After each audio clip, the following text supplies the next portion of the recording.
Hello there, my name's Brandon and I make pictures out of tiny squares. And in this video I'm making some art to celebrate the holidays, but in kind of a dark way. Well, also like hopefully kind of wholesome as well. I'm doing a kind of cyberpunk-themed Christmas scene because, you know, the year 2020 has sort of felt like this bizarre alternate dystopian timeline in a way.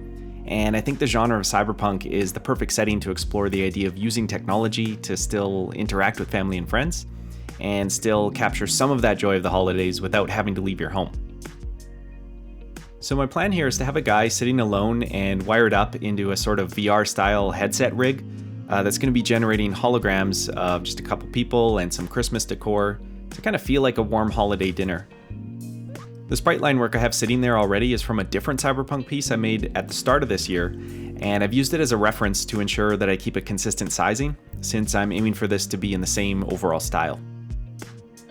I made that first piece back in January because coming into 2020, that date just sounded like the future, you know? So I wanted to do something futuristic.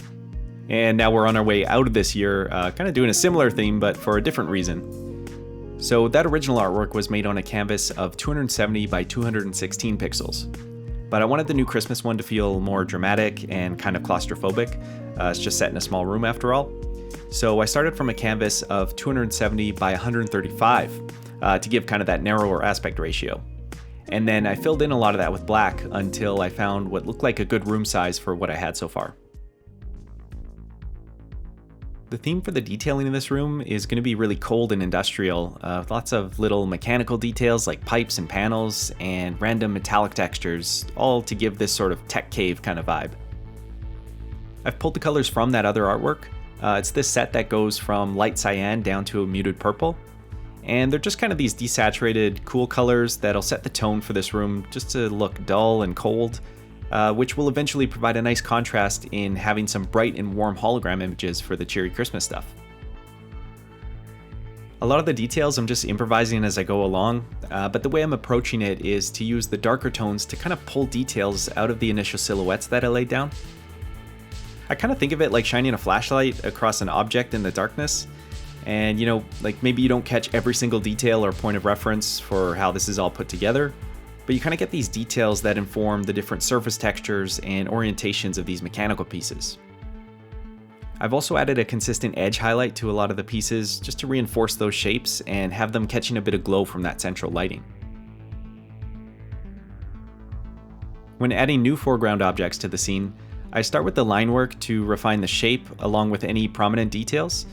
Then I use a few colors from the palette to do the shading.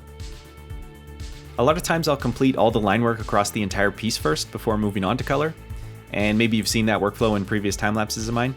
But in this case, where I've already got a color palette sorted out, I find that it really benefits the detailing to render the objects as I'm creating them. Especially for a scene like this where there's a lot of busy little details, you end up with a natural layering and blending to everything by continuing to add fully finished objects on top of existing ones. And sometimes I also try to plan out object layering like this, just to specifically show that certain things are sitting in front of or behind one another, which helps convey some depth and dimension to the scene. If it helps, you could even create a new layer to put new objects on, and then either position it in front of or behind the main artwork layer, and kind of move it around just to see what a good position would be. For this piece in particular, I'm mainly working on a single layer the entire time, which I often duplicate just in case I want to step backwards at any point. And if I do create a new layer for an object, I usually merge it down once I'm happy with where that object is sitting. Despite how busy some of the details are in this scene, I feel like there's still a cohesion to everything because I'm generally sticking to the same 3 or 4 shades for all the environment rendering here. Even with just a few shades like that, we can achieve different finishes, textures, and geometry depending on how we apply the shading, and how many colors are used. At a minimum, a flat boxy shape, for instance, really just requires a light side and a shaded side, maybe with a highlight in the middle if you're into that kind of thing. And for rounded shapes, you can use a few steps of color that decay in width towards the edge to show how the perspective rounds along those sides. Adding more steps of color in this way can help give more depth to the rounding, but even just using 3 or 4 colors can do the trick just fine. It all plays into what kind of style you're looking to develop. So using those sort of shading schemes, I'm just continuing on here adding objects and details until I filled out the perimeter of the scene. And I don't really know what to say about a lot of this. I don't remember the exact intent behind every component I've added, I think I just kind of went into a trance and came out of it with a bunch of random details and stuff that I thought looked cool, but also looked like it could serve some kind of purpose in the VR rig.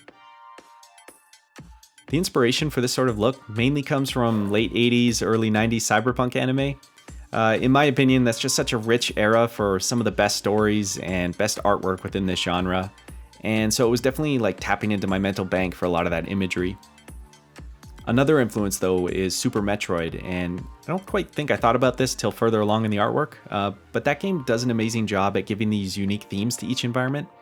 You know, like having an area that's overgrown with plants, or one that's focused on heat and lava, and there's sort of these different atmospheres that exist over and above the central sci-fi aesthetic of that game.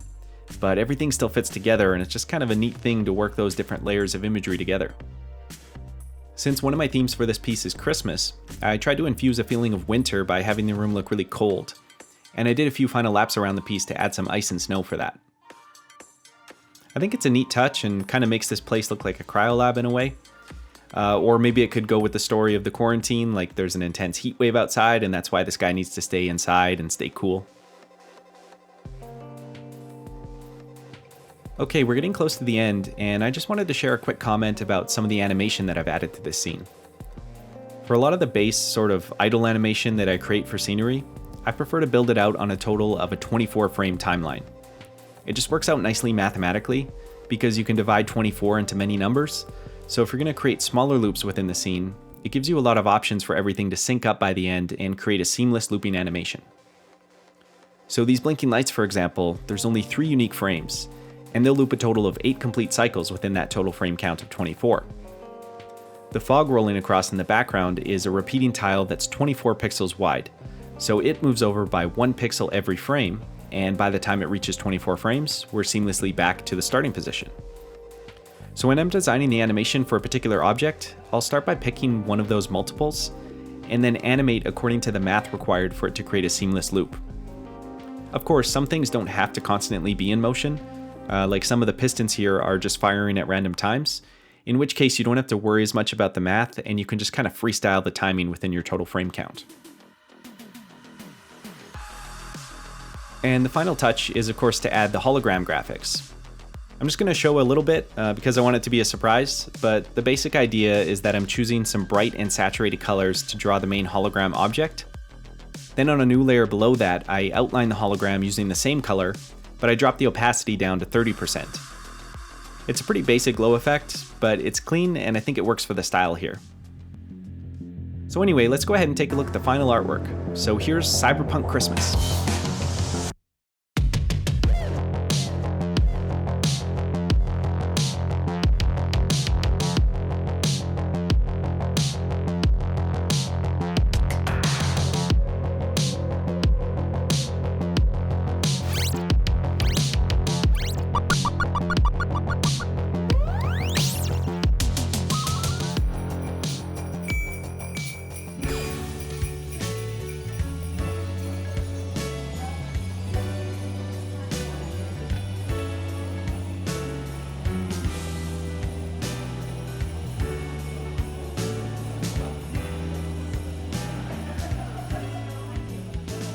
Alright, I hope you enjoyed our look at Cyberpunk Christmas, and my gift to you this year, at least if you're someone who enjoys this segment, is that we'll close out with a slightly longer than normal CRT time.